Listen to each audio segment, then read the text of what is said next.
हरि ओम. मी कोमल. आज आपण बघणार आहोत गर्भवती महिलांसाठी ओंकार धारणेचे महत्त्व. ओंकार ध्यान. आता गर्भवती महिलांसाठी ओंकार आणि तिच्या बाळासाठी ओंकार म्हणजे एक वरदानच म्हटलेलं आहे. तर कारण ही जी ओंकाराची कंपने जी आहेत ती दोघांच्या पण, बाळाच्या आणि आईच्या दोघांच्या पण मनावर चांगले संस्कार करतात आणि ही जी कंपनं आहेत यांच्यामुळे मेंदूचे कार्य सुधारतं आणि परिणामतः शरीरातील सर्व अवयवांचे कार्य तिथे सुधारते.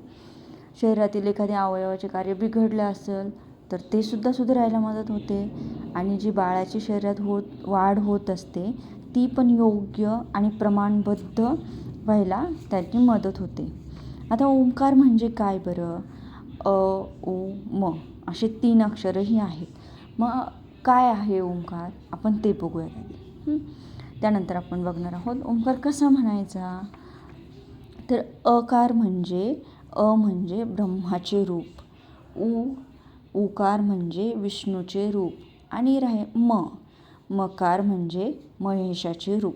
म्हणजे ब्रह्मा, विष्णू आणि महेशाचे एकत्रित रूप असलेला ओंकार हे एक परमपद आहे आणि अशा ओंकाराच्या साधनेमधून आपण निश्चितच ईश्वराप्रत जाऊ शकतो.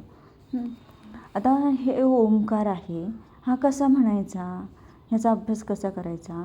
तर अचा उच्चार 2 सेकंद, उचा उच्चार 3 सेकंद आणि मचा उच्चार 5 सेकंद अशा पद्धतीने आपल्याला ओंकार 10 सेकंदामध्ये म्हणायचा आहे. तर ओंकार म्हणताना काय होतं, तर आपला श्वास बाहेर पडत असतो. म्हणून आधी ओंकार म्हणण्यापूर्वी दीर्घ श्वास घ्यायचा आहे आणि 5 सेकंदात श्वास घेऊन 10 सेकंदामध्ये आपल्याला ओंकार म्हणताना श्वास सोडला तर ह्यामध्ये आपला दीर्घ श्वसनाचा सुद्धा अभ्यास होऊन जातो. तर ओंकार कसा म्हणायचा, तर आपण बघितलं की अ, उ आणि म या 3 अक्षरांमध्ये म्हणायचं आहे. किती वेळ म्हणायचा, किती सेकंद हेही बघितलं. त्याची जी योग्य पद्धत आहे ती आपण बघूयात. ओंकार म्हणताना सुरुवातीला दीर्घ श्वास घेतल्यानंतर ओठ एकमेकांपासून किंचितसे दूर करून स्वराचा उच्चार करायचा आहे. त्यानंतर 2 सेकंदानंतर ओठ हळूहळू बंद करायला सुरुवात करायची आहे. यामुळे स्वराचे उच्चारण उ स्वरामध्ये होते. ही क्रिया 3 सेकंदांपर्यंत चालू ठेवावी आणि ओठ पूर्ण मिटल्यानंतर या स्वराचा उच्चार होतो. तो 5 सेकंदांपर्यंत चालू ठेवायचा आणि अशा पद्धतीने ओंकाराचं एकूण उच्चारण 10 सेकंद करायचं आहे. नंतर 5 सेकंदात दीर्घ श्वास घ्यायचा आहे आणि पुन्हा दुसरा ओंकार म्हणायला सुरुवात करायची आहे. या पद्धतीने जशी आपली क्षमता आहे, क्षमता असेपर्यंत आपल्याला ओंकार जप करायचा आहे. ठीक आहे. तर आता कसं म्हणायचं, आपण तर बघितलं 3 अक्षर आहेत. त्यानंतर 2 सेकंद, 3 सेकंद आणि 5 सेकंदांमध्ये असा 10 सेकंदांचा म्हणायचा आहे. तर तो कसा म्हणायचा ते मी म्हणून दाखवते. चला. कुठल्याही एका ध्यानात्मक आसनामध्ये बसायचं आहे. दोन्ही हातांची ज्ञान मुद्रा करायची. डोळे मिटून घ्या आणि श्वास घ्या. श्वास घेत ओंकार म्हणणार आहोत. श्वास घ्या.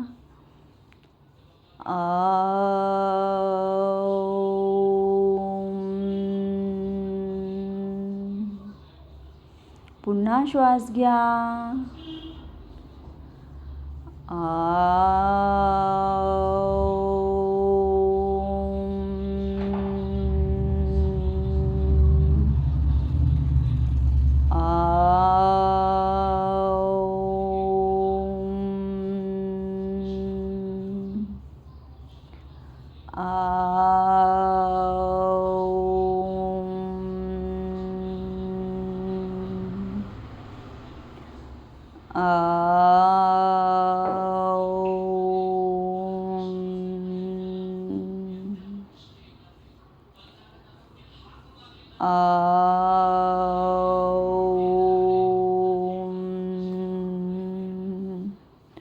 अशा पद्धतीने आपल्याला ओंकार म्हणायचे आहे.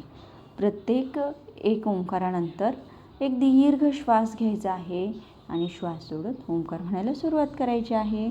अशा पद्धतीने कमीत कमी 15 मिनिटे तर ह्या ओंकाराचा जप करायलाच पाहिजे गर्भवती महिलांनी.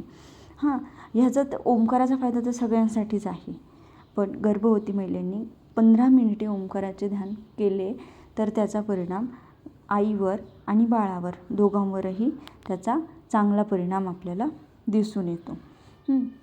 तर ते वैखरी वाणीने सांगितलेल्या पद्धतीने जर आपण जप केला तर तंद्रीसुद्धा लागू शकते. आणि जसं नियमितपणे आपण रोज साधारणतः अर्धा तास जप केला तर 3 ते 4 आठवड्यात हा अनुभव येतो. यामुळे अर्थातच मानसिक ताण कमी होऊ शकतात व मनाची अवस्था अशी निर्माण होते की मानसिक ताणच निर्माण होत नाही. एवढं सुंदर हे ओंकार ध्यान आहे आणि सगळ्यांसाठीच याचा खूप चांगला फायदा आहे. जर झोपण्यापूर्वी आपण 10 मिनिटे ओंकाराचा जप करून झोपलो तर झोप शांत आणि स्वप्नविरहित लागते. हा पण खूप लोकांनी घेतलेला अनुभव आहे. अशा जपामुळे मनातले त्रास किंवा त्रासदायक विचार हे दूर होतात आणि मन आपल्याच स्वरांशी एकाग्र होते आणि त्याच नादात चटकन झोप पण लागून जाते. अगदी लहानांपासून ते वृद्धांपर्यंत अनेकांनी ह्याचा अनुभव घेतलेला आहे. जर उच्च रक्तदाब असणाऱ्या रुग्णांनी जर याचा जप केला तर त्यांनासुद्धा त्याचा उपयोग होतो. रक्तदाबाची तीव्रता अधिक असेल तर असा जप फक्त ऐकूनसुद्धा त्यांचा रक्तदाब खाली येतो. आणि अशा रुग्णांनी रोज 15 ते 20 मिनटं तरी ओंकाराचा जप केला तर रक्तदाब कमी व्हायला नक्कीच उपयोग होतो. तर हे झालं सर्वांसाठी. मग गर्भवतींसाठी तर याचा नक्कीच जास्तच फायदा आहे, कारण आईला आणि बाळांना दोघांनाही त्याचा चांगला परिणाम होणार आहे. तर आपण बघितलं की परमेश्वर स्वरूप असलेला हा जो ओंकार आहे तर हा ओंकार गर्भवतींसाठी आणि गर्भातील बाळासाठी एक वरदान आहे.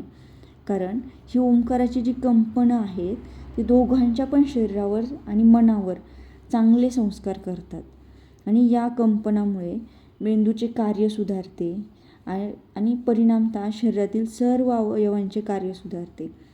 तर शरीरातील एखाद्या अवयवाचे कार्य बिघडले असेल तर ते सुद्धा सुधारायला मदत होते. गर्भाच्या शरीराची वाढ होत असते आणि तीसुद्धा योग्य आणि प्रमाणबद्ध व्हायला मदत होते. याहीपेक्षा मनावर होणारा परिणाम हा अधिक जास्त महत्त्वाचा आहे. तर ही जी कंपनं आहेत या कंपनांमुळे मनाची शुद्धता होते, म्हणजे मनातील अशुद्ध आणि नकारात्मक विचार निघून जातात. मनातील विचारांची गर्दी कमी होते व मानसिक शांतता अनुभवायला मिळते. हाच परिणाम माता आणि बालक ह्या दोघांनाही अनुभवायला मिळतो. ओंकाराचे संस्कार झालेले जे बाळ आहे ते जन्मानंतर अधिकच आनंदी आणि समजूतदार बनतं आणि त्याची बुद्धीसुद्धा बाकीच्यांच्या तुलनेमध्ये अधिक तेजस्वी असते. तर हा ओंकाराचा जप कसा करावा हे आपण बघितलंच आहे.